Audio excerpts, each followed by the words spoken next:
የሐረር ከተማ ነዋሪዋ ከድጃ አብዱሌ የዘመመ ጎጆአቸውን በአቅም ማነስ ምክንያት መጠገን ባለመቻላቸው ለዓመታት ከችግር ጋር ሲታገሉ ኖረዋል።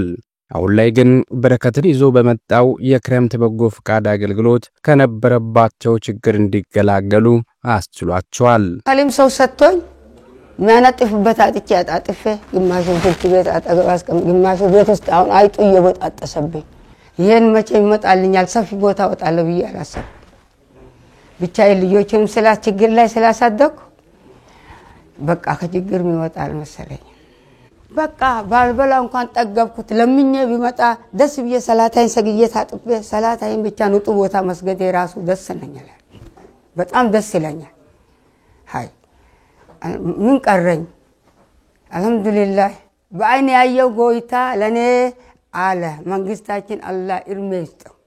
እንደ ከድጃ ሁሉ በከተማው ደረጃቸውን በጠበቀ መልኩ የተገነቡ ቤቶች የተረከቡ ሌሎች አቅመ ደካማ ዜጎችም ከሰቀቀን መላቀቅ የተሻለ ኑሮ እንዲኖሩ የሚያስችል ነው። ነርቭ ስትሮክ አካል ጉዳተኛ አርጎኛል። 5 አመት ሆኖኛል እኔ ቤት ውስጥ ከተቀመጥኩ። በጣም ጠባብ ነው። 5 ቤተሰብ ነበር። 3 ልጆች አሉኝ። ከባለቤቴ ጋር 5 ነበር የምንኖረው። በጣም ጠባብ ቤት ውስጥ ነው የምንኖረው። ይሄን ቤት በማግኘቴ በጣም ደስተኛ ነኝ። ሁሉ ነገር የተሟላ ነው። የጎደለ ነገር የለውም። በጣም ደስተኛ ነኝ በዚህ ስለቤቱ እግዚአብሔር የተመሰገነ ይሁን። አዎ እግዚአብሔር የተመሰገነ ይሁን። እንዳሰባችሁልን እግዚአብሔር እሱ ጤናና እድሜ ይስጣችሁ። ከዚህ በለጠ ምን አለ? ደካማ ሰው መውጫ መግቢያ የሌለው አንድ እርዳታ የሌለው ሰው በእንደዚህ አይነት እድል ተሰጥቶት ከዚህ በላይ ደስታ ምን አለ? ጦረታ የሌለው ሰው ደካማ አሳድሳለሁ ብሎ ማይችል ቤት እሰራለሁ ብሎ ማይችል አቅም የደከማ ሜዳ ላይ መውደቅ ብቻ ነው ያለው እድል።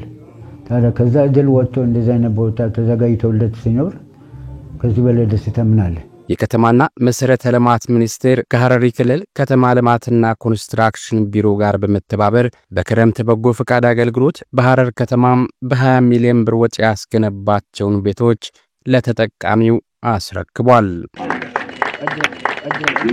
ከጊዜ ወደ ጊዜ የጎለበተና የበርካታ አቅመ ደካማ ወገኖችን ችግር እያቃለለ የሚገኘው የበጎ ፍቃድ አገልግሎት መርሃ ግብር የበለጠ ማጠናከር ሀገርንና ሕዝብን ከተረጅነት በማላቀቅ ረገድ የጎላ ሚናም ያበረክታል።